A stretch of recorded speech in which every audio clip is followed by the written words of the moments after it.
Gaano nga ba kayaman si Sophia Smith o mas kilala bilang si Fiang, ang tinanghal na big winner sa Pinoy Big Brother Gen 11 na nagpakilalang ang anak kabugerang influencer ng Mandaluyong City? Sa videong ito, malalaman ninyo ang mga bagay na hindi nyo pa alam kay Fiang at lalo na ang estado ng kanyang buhay kung gaano nga ba ito kayaman. Si Fiang ay pinanganak noong May 14, 2006. Nakasalukuyan ngayong 18 anyos. Sumikat siya sa PBB dahil sa kanyang pagiging totoo at sa kanyang angking kagandahan. Maraming netizens ang nagsasabi na nagmumula sa mayayamang pamilya itong si Fiang. Isa sa mga naging pruweba ng karangyaan ng buhay ni Fiang ay ang video na magarbong pagdiriwang nito ng kanyang ika-18th birthday. Lumaki si Fiang sa Laguna sa pangangalaga ng kanyang lola. Inamin naman ni Fiang na nagmula siya sa mahirap na pamilya kung saan nakaranas umano siya ng mga mahirap na pagsubok bago natamasa ang karangyaan na meron siya ngayon. Dahil sa hirap ng buhay nung kabataan ni Fiang, pinili ng kanyang nanay na magtrabaho abroad para matustusan ang pang-araw-araw na pangangailangan ng pamilya. Binigyan din ni Fiang na umabot pa daw sa punto noon na naputulan sila ng kuryente. Kumain na ang ulam nila'y asin at toyo at nangungutang sa tindahan ng pangkain. Naging daan ang mga paghihirap na iyon para magpursigi siya sa buhay para makaangat. Giit pa ni Fiang na marami talaga nag-aakala na mayaman siya dahil sa kanyang kutis, pero ang totooan niya ay lumaki siyang mahirap.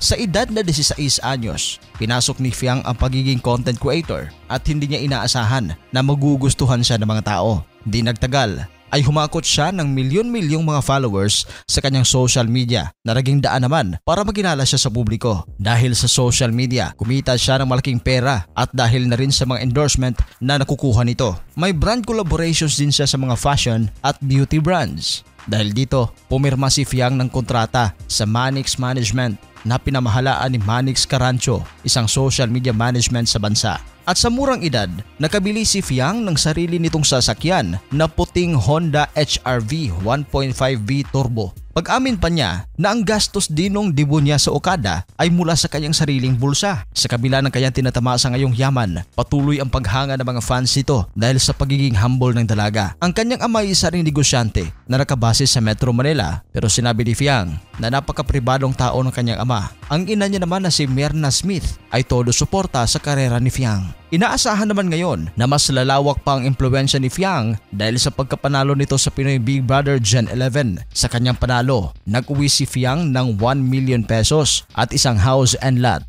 bukod pa sa ibang mga minor prizes. Runner-up naman si Rain Selmar, habang third placer si Colette Madelo at fourth placer naman si Kai Montinola. Napaiyak si Fiang sa kanyang panalo. Sa final tally of votes ay nakakuha si Fiang ng 30.66%. May 26.5% naman si Rain. Halos nakadikit kay Rain si Colette na may 25.91% habang 17.38% naman ang nakuha ni Kai. Nakatanggap si Rain ng cash prize na 500,000 pesos. Nakapag-uwi naman si Colette ng 300,000 pesos habang si Kai ay may 200,000 pesos. Ang Big Four ay napagkalooban din ng round trip tour package sa South Korea. Nagsimula ang 11th season ng PBB Gen 11 noong July 20, 2024. Tumagal ito ng 99 days. Ito ang 7th consecutive season kung saan ang civilian adults and teenagers ay kapwa nag-participate sa PBB season. Ginamit sa PBB Gen 11 ang katulad na format sa all-in at connect seasons para mamalagi ang mga housemates sa bahay ni Kuya bilang batch. Ito rin ang kauna-unahang season sa buong series ng PBB na puro babae ang Big Four.